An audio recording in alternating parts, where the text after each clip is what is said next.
Thank you for joining us. Thank you for having me. Yeah, so Arizona, it's super important. We've always known we're important, right? But um, unbelievably important to winning the White House, as it was 4 years ago. But is that a lot of pressure for a state chair?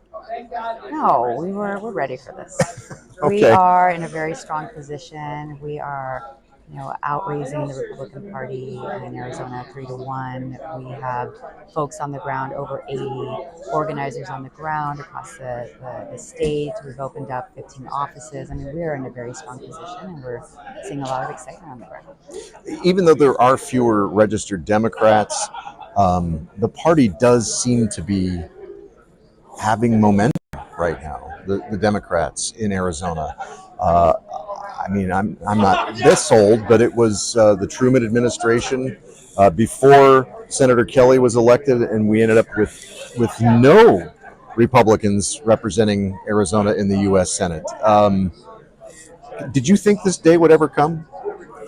I did. I think folks across the political spectrum want leaders that fight for values like abortion rights, like protecting our democracy. And people are sick of conspiracy theorists. They're sick of the big lie, and they want solutions to problems. We have problems, and Democrats are offering solutions, and I think we're seeing that across the state, and that's why in 2022 we elected Democratic Governor Katie Hobbs, Secretary of State Adrian Fontes, and Attorney General Chris Mays. We had votes from Republicans and Independents that want a return to normalcy. I was talking a little earlier about how I've heard a little difference in the tone of not the tone, but the words used by the Democratic Party. Not stealing, like I said before, they're not trademarked words, but a lot of words you hear Republicans using: freedom, patriotism, these sorts of things. Is that a shift, an intentional shift, or is it just that's where Democrats believe they happen to be right now? Well, when you hear some Republicans, like the MAGA Republicans in particular, talk about patriotism and freedom, and they support the actions, the attack on our Capitol on January 6th. That's not being a patriot. That's an attack on our institutions, on our Constitution. It's an attack on our democracy. And so I think, Democrats are the real patriots. We want to make sure that our, um, you know, Constitution is protected. We want to make sure that there's a safe and secure transition of power. When this happened, Trump riled up so many people to go attack our government. This transition of power that's never happened before. It's horrific. And now Trump is saying that he would pardon the January 6th insurrectionists. That's not being a patriot. That's irresponsible and dangerous for our democracy. So there really has been not just a shift in the language used, but really a shift in which party defends democracy. Yes, absolutely, absolutely. Um, there's not just a presidential election coming up. Of course, the U.S. Senate, who holds the majority there, might hang in the balance in this race between Kari Lake and Ruben Gallego.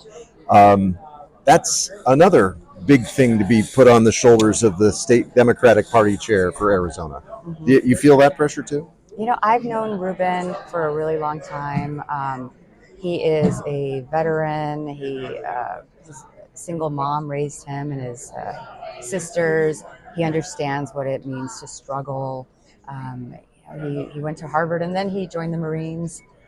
He has always, he's been spending his life fighting for people, and he's going to make a great senator. And I think he's doing, if you look at the polls, he's like up in the polls by 11 points was the last one I saw. And the fundraising is out of this world, really, for him. Incredible. He's a prolific fundraiser, and I think people understand the danger of a Kari Lake. Kari Lake, who still says she's the governor. Kari Lake, who says that abortion is the ultimate sin. Kari Lake, who just is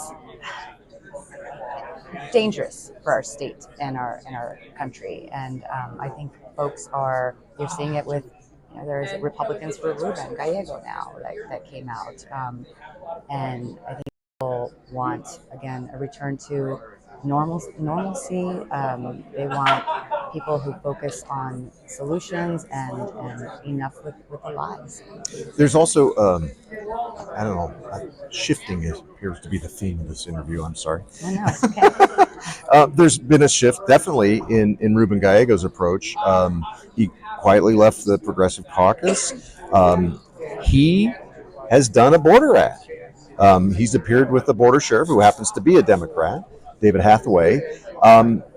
Where does the the Arizona Democratic Party and the National Party need to shift as far as the border goes? Because as I was talking about with Mayor Romero of Tucson, an out-of-control border is not safe for migrants either.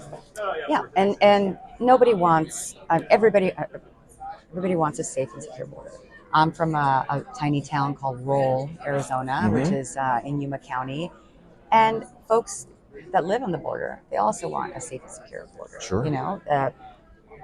I've been to Mexico so many times as a little kid, just crossing over. It's an exchange of commerce and people, and it's a big business.